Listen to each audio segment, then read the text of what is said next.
Assalamualaikum warahmatullahi wabarakatuh. Anak-anakku semua, pagi hari ini kita akan belajar mata pelajaran IPA. Yang akan kita bahas pada pagi hari ini adalah perkembangbiakan tanaman. Yang pertama adalah perkembangbiakan tanaman jagung, dilanjutkan dengan perkembangbiakan pada tanaman secara generatif atau secara kawin, dan yang ketiga adalah perkembangbiakan tanaman secara vegetatif atau tanpa melalui kawin. Baiklah anak-anak semua, kita mulai ya. Yang pertama adalah perkembangbiakan tanaman jagung. Tahukah kalian dengan tanaman jagung? Apakah kalian pernah melihat tanaman jagung secara langsung? Nah, tentunya pasti pernah ya. Dan tahukah kalian bahwa tanaman jagung memiliki beberapa ciri-ciri seperti tanaman jagung bijinya berkeping satu, selanjutnya berakar serabut, berbatang tegak dan berruas-ruas, serta memiliki daun dengan tulang sejajar. Tanaman jagung juga disebut dengan tanaman berumah satu atau monoseus. Artinya, jagung memiliki bunga jantan dan bunga betina yang terpisah dalam satu tanaman. Perkembangbiakan tanaman jagung dapat melalui dua cara. Yang pertama secara alami atau dengan bantuan angin, dan yang kedua secara buatan atau dengan bantuan manusia. Langsung saja kita bahas yang pertama, yaitu perkembangbiakan tanaman jagung secara alami. Pada perkembangbiakan alami, penyerbukan yang terjadi pada tanaman jagung biasanya dibantu oleh angin. Serbuk sari pada bunga jantan akan diterbangkan oleh angin. Serbuk sari akan jatuh pada tangkai atau kepala putih tanaman jagung lainnya yang berdekatan. Hal ini karena bunga jantan dan bunga betina pada satu tanaman jagung letaknya terpisah, maka penyerbukan pada tanaman jagung dapat terjadi secara silang. Selanjutnya, ketika serbuk sari menempel ke kepala putih, maka proses yang terjadi berikutnya adalah penyerbukan. Nah, setelah penyerbukan terjadi, kemudian dilanjutkan dengan proses pembuahan atau yang kita kenal dengan istilah fertilisasi.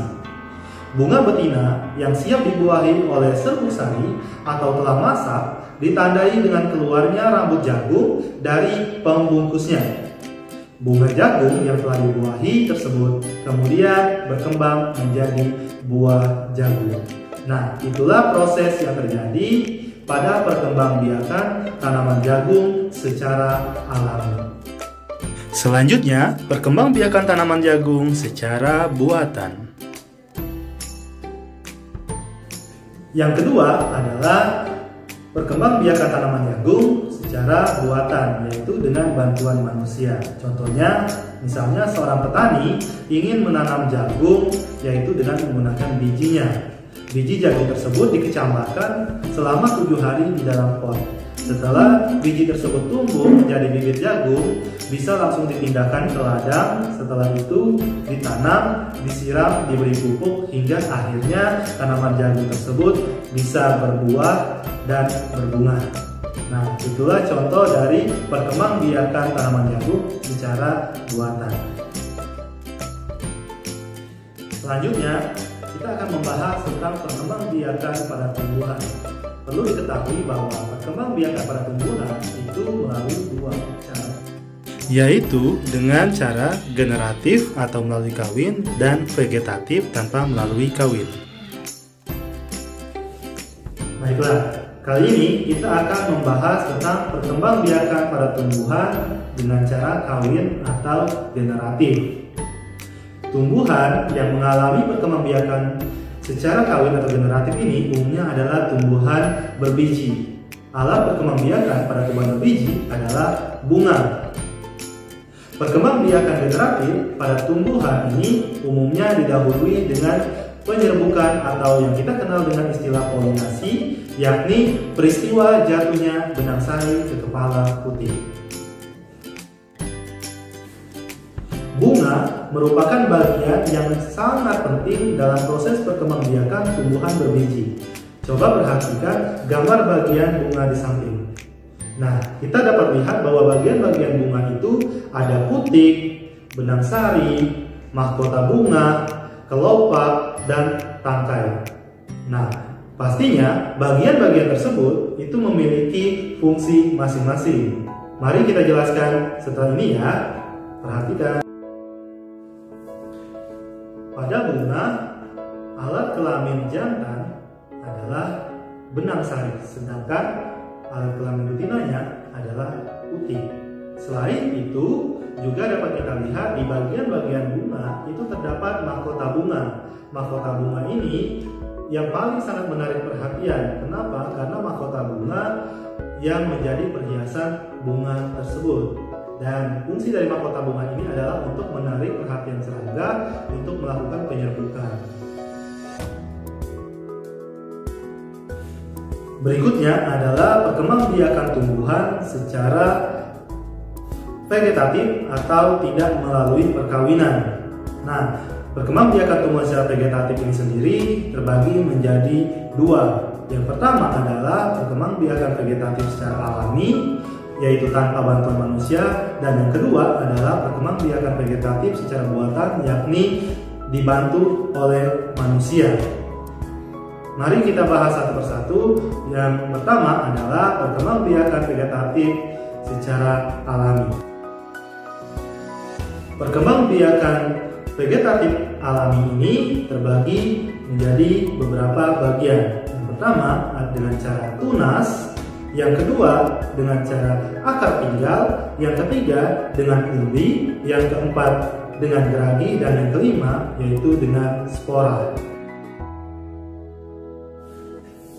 Yang pertama adalah tunas. Tumbuhan yang dapat berkembang biak dengan cara membentuk tunas diantaranya adalah bambu dan pisang. Selanjutnya yaitu akar tinggal. Contoh tumbuhan yang dapat berkembang biak dengan cara akar tinggal atau rizom ini adalah rempah-rempahan, bisa kunyit, lengkoas, terus jahe dan sebagainya. Itulah contoh dari tumbuhan-tumbuhan yang melakukan perkembangbiakan dengan cara akar tinggal atau rizom. Selanjutnya yaitu perkembangbiakan dengan umbi. Nah, di sini pada perkembangbiakan pada umbi ini ada dua jenis, yakni umbi batang dan umbi lapis. Nah, kalau umbi batang yaitu menyimpan cadangan makanannya di dalam batang, tapi yang terdapat pada akar. Contohnya adalah kentang. Nah, selanjutnya kalau umbi lapis yaitu menyimpan cadangan makanannya itu dengan lapisan-lapisan. Contohnya adalah bawang-bawangan, bawang putih ataupun bawang merah. Selanjutnya yaitu geragi. Geragi atau disebut juga dengan stolon itu merupakan batang yang tumbuh menjalar di atas permukaan tanah. Ketika bagian-bagian atau ruas-ruas batang itu menyentuh tanah, maka akan tumbuh individu baru. Nah, contoh dari geragi atau stolon ini adalah tumbuhan stroberi.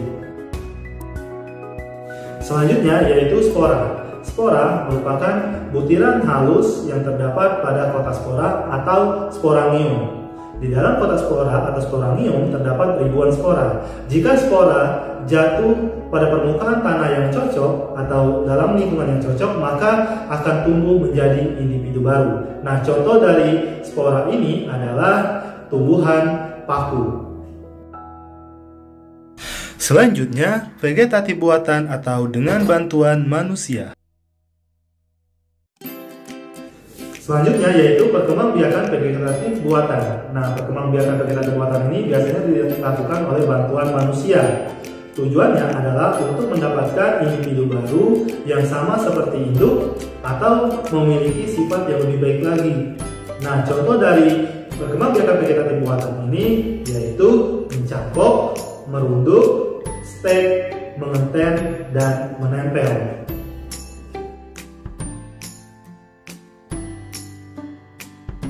Nah, itulah tadi penjelasan mengenai perkembangbiakan tumbuhan baik secara generatif atau melalui perkawinan atau vegetatif tanpa melalui perkawinan. Semoga video barusan dapat memberikan penjelasan kepada anak-anak semua dan bisa membantu anak-anak semua belajar di rumah. Terima kasih. Wassalamualaikum warahmatullahi wabarakatuh.